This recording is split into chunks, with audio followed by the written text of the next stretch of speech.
ছাড়া যিশুর জন্মই হতো না। Thank you. ইয়েস, মরিয়মের চরিত্র নিয়ে আমরা একটু ধ্যান করব।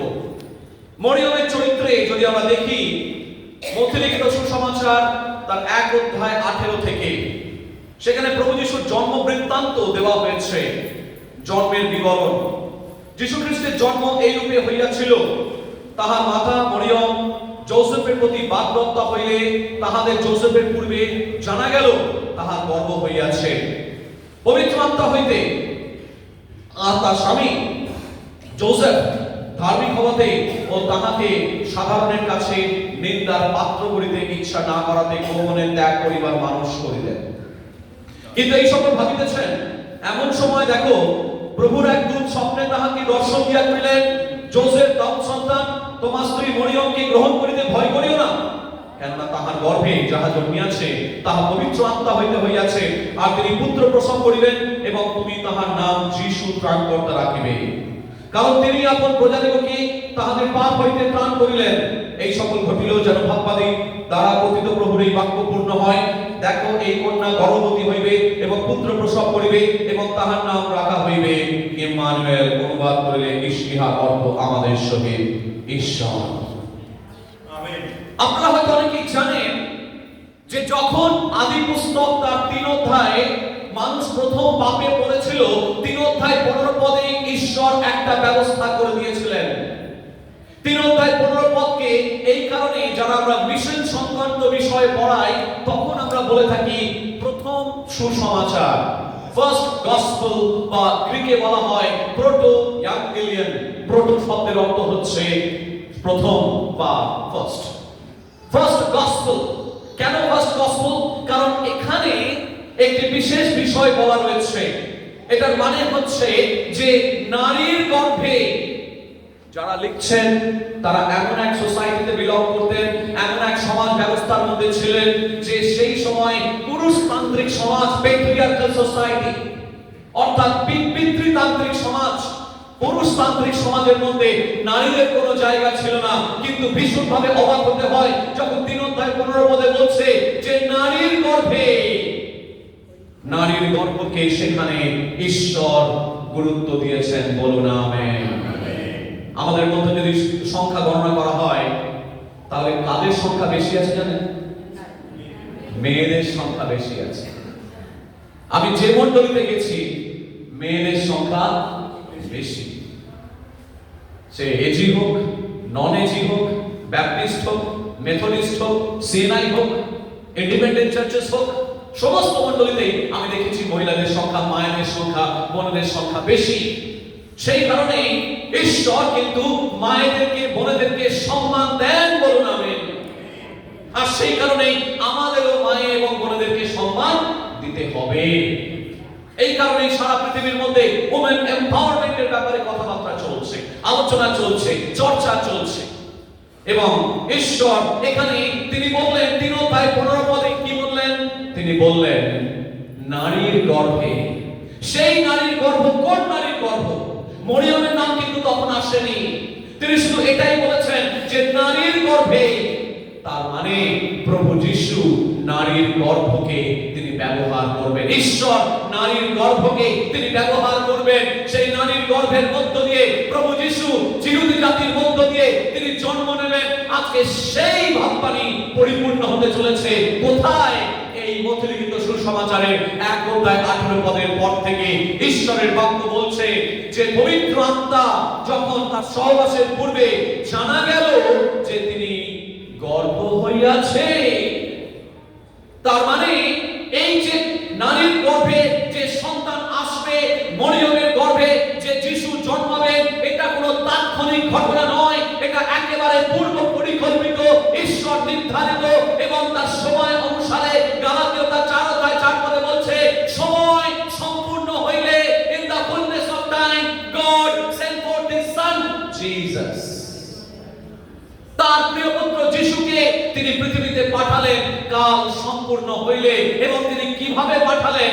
নারীর গর্ভের মধ্য দিয়ে। বলুন আমেন। অর্থাৎ নারীর গর্ভকে, একটু আগে যখন আমি গানটা করছিলাম, ঈশ্বর আত্মা আমাকে গাইড করেছিল সেই গানটা করতে, যে নারীর গর্ভকে তিনি ঘৃণা করলেন না। নারীর গর্ভকে তিনি ঘৃণা করলেন না। পবিত্র আত্মার আবেশে তার গর্ভ হলো। কিন্তু যে বিষয়টা আজকে ঈশ্বরের আত্মা আমাদের সঙ্গে কথা বলতে চাইছেন সেটা হলো এই, যে নারীর গর্ভে ঈশ্বর তার প্রিয় পুত্রকে পাঠিয়েছেন, সেই নারীর যখন গর্ভ হয়েছিল তার পরিস্থিতি কিন্তু আজকের মতো ছিল না। তার অলরেডি বাগদত্তা, she was already একজনের সঙ্গে তার বিয়ে হবে, she was going to be married with Joseph। সব কথাবার্তা ঠিক, সমস্ত একদম বিয়ের দিনক্ষণ হয়তো ঠিক হয়েছিল। হঠাৎ তিনি জানতে পারলেন কি হয়েছে, তার গর্ভ হয়েছে। খুব স্বাভাবিক ব্যাপার যে যদি এরকম ঘটনা ঘটে তাহলে কখনোই হয়তো যখনই জানবে যে যার সঙ্গে তার বিয়ে হতে চলেছে, যার সঙ্গে এখনো পর্যন্ত তাকে জানে না, চেনে না, তার সঙ্গে কোনো শারীরিক সম্পর্ক নেই, হঠাৎ সে গর্ভবতী হয়ে গেলে আপনার কি অবস্থা হবে? আপনি কি তাকে বিয়ে করতে চাইবেন? স্বভাবতই নয়। কিন্তু যোসেফ সেইভাবেই তিনি তাকে ভুল বুঝেছিলেন। শুধু ভুল বোঝাই যথেষ্ট ছিল না। নারীর গর্ভের সেই সময় যদি বিবাহ বহির্ভূত অবস্থায় যদি সেই সমাজ ব্যবস্থার মধ্যে যদি বিয়ে হতো, তাকে পাথর ছুঁড়ে মারার রেওয়াজ ছিল, পাথর ছুঁড়ে মারার প্রচলিত নিয়ম ছিল। আমরা সকলে জানি যোহন লিখিত সুসমাচারের 8 অধ্যায় লেখা আছে, যিশুর সামনে সকলে পাথর ছুঁড়ে মারার জন্য রেডি, কারণ সেখানে সেই ব্যক্তিকে রেড হ্যান্ডেড ব্যভিচার করতে ধরা পড়েছিল। আজকে সেই রকম ব্যবস্থার মধ্যে মরিয়ম তিনি জানতেন যদি ঈশ্বরের এই আশীর্বাদ তাকে গ্রহণ করতে হয়, ঈশ্বরের এই প্রমিস, কারণ যখন গাব্রিয়েল এসে তাকে বলেছিল তুমি ঈশ্বরের দৃষ্টিতে অনুগ্রহ পাইয়াছ। কেমন অনুগ্রহ? তিনি বললেন এই পবিত্র আত্মার আবেশে তোমার গর্ভ হবে। হয়তো তিনি চমৎকৃত হয়েছিলেন, তাই নয়, তিনি ভয় পেয়ে গিয়েছিলেন। এটাই স্বাভাবিক, কারণ তিনি সেই সময়ের সমাজ ব্যবস্থা জানতেন, সেই সময়ের পাথর ছুঁড়ে মারার রেওয়াজ তিনি জানতেন, প্রচলিত আদব কায়দা তিনি জানতেন। সমাজ ব্যবস্থার মধ্যে সমাজের বড় বড় পিতৃতান্ত্রিক নেতারা তাকে টেনে হিঁচড়ে নিয়ে যাবে সমাজের নগরদ্বারের কাছে এবং তাকে চূড়ান্তভাবে অপমান করা হবে। তার মানে প্রভু যিশুকে জন্ম দিতে গেলে তাকে অনেক বেশি কষ্ট, দুঃখ, যাতনার মধ্য দিয়ে তাকে যেতে হবে, এটা তিনি জানতেন।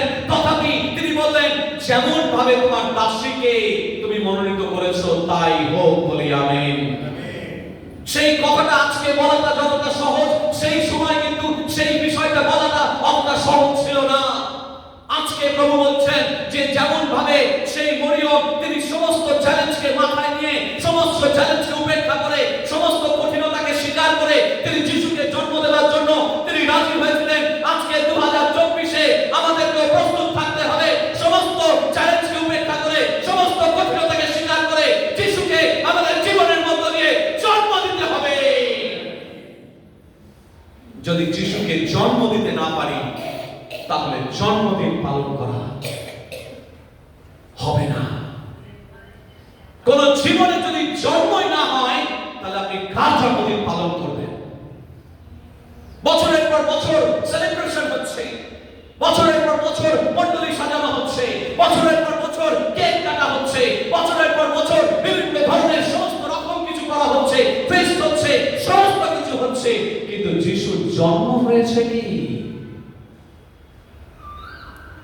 যদি যিশুর জন্মই না হয় তাহলে আপনি জন্মদিনের কেক কাটতে পারেন না। আজকে কতজন জন্মদিনের কেক কাটতে চান? যদি জন্মদিনের কেক আপনি বেকারিতে নিয়ে যাওয়ার আগে, বেকারিতে অর্ডার দেওয়ার আগে, মঞ্জিলিসে অর্ডার দেওয়ার আগে আপনি কি বলে সুগার এন্ড স্পাইসিং অর্ডার দেওয়ার আগে প্রশ্ন করুন যে প্রভু আমার জীবনে যিশু এসেছে কিনা, আমার জীবনে প্রভু যিশু জন্ম নিয়েছেন কিনা। আজকে চ্যালেঞ্জ করছেন ঈশ্বরের বাক্য। ঈশ্বরের বাক্য আমাদেরকে চ্যালেঞ্জ করছে 2024-এ আমরা কি যিশুকে জন্ম দিতে পেরেছি? আমাদের ক্যারেক্টারের মধ্য দিয়ে, আমাদের জীবনের মধ্য দিয়ে, আমাদের আত্মসম্পর্কের মধ্য দিয়ে যিশু জন্ম নিতে চান বলি amen. many of us would be ready to give birth to Jesus through our life, through our character, through our mindset, everything? ঈশ্বর বলছেন, তোমাদের মনের মধ্যে আমি জন্ম নিতে চাই, তোমাদের ক্যারেক্টারের মধ্যে আমি জন্ম নিতে চাই, তোমাদের কথাবার্তার মধ্যে দিয়ে আমি জন্ম নিতে চাই, তোমাদের ইন্টারপার্সোনাল রিলেশনশিপের মধ্য দিয়ে আমি জন্ম নিতে চাই, তোমাদের সমস্ত সামাজিক জীবনের মধ্য দিয়ে আমি জন্ম নিতে চাই, তোমাদের কর্মজীবনের মধ্য দিয়ে আমি জন্ম নিতে চাই, তোমাদের স্বামী স্ত্রীর মধ্য দিয়ে আমি জন্ম নিতে চাই, তোমাদের ছেলে মেয়েদের মধ্য দিয়ে আমি জন্ম নিতে চাই। আমি প্রত্যেকটা ক্ষেত্রে তোমাদের জীবনে জন্ম নিতে চাই 2024 সালে। আজকে যিশু চ্যালেঞ্জ করছেন, আমরা জন্ম দিইনি এখনো প্রভু যিশুকে। যখন প্রভু সেই দিনকে যখন তিনি জন্ম দিচ্ছিলেন, গর্ভধারণ হচ্ছিল, পবিত্রতার আবেশে তিনি জানতেন যে কোনো মুহূর্তে এই জন্ম নিতে গেলে তাকে চ্যালেঞ্জের সম্মুখীন হতে হবে, মৃত্যুকে পতিত হতে হবে। যিশুকে জীবনে জন্ম দেওয়া অত সহজ ব্যাপার নয়। Easier said than done. বলা সহজ, করা সহজ নয়, আমি জানি।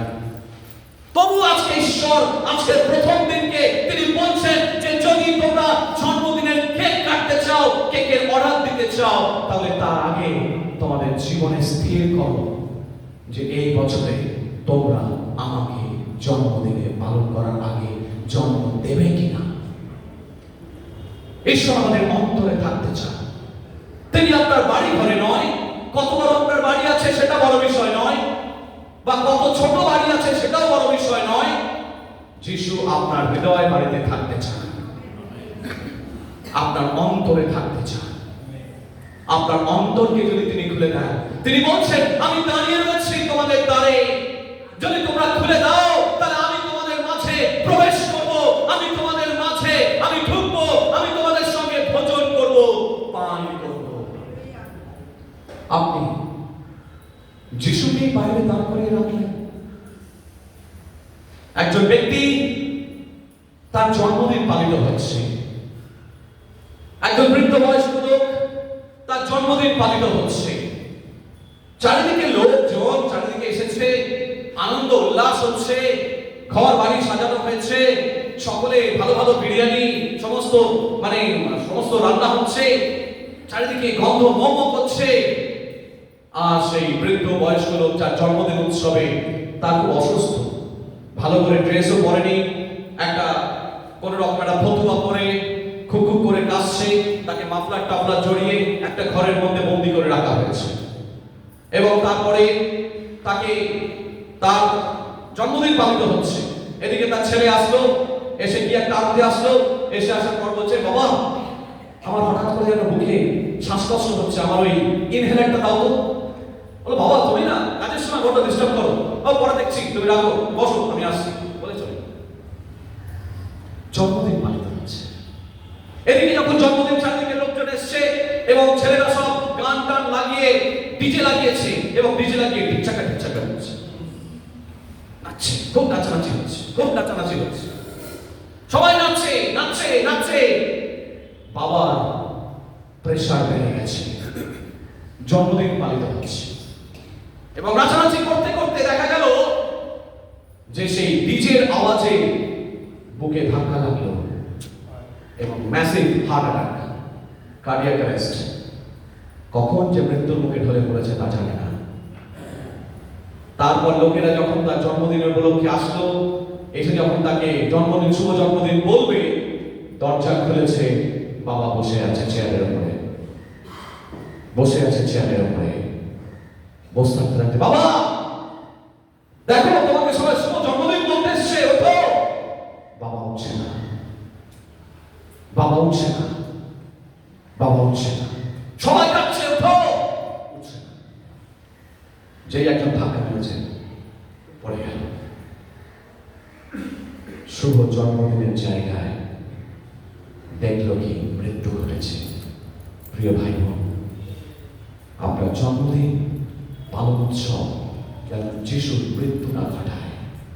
প্রিয় ভাই বোন, আজকে নিজেকে প্রশ্ন করুন যে আমরা প্রভু যিশুর জন্মদিন উৎসব পালন করব না তার মৃত্যু দিবস। আসুন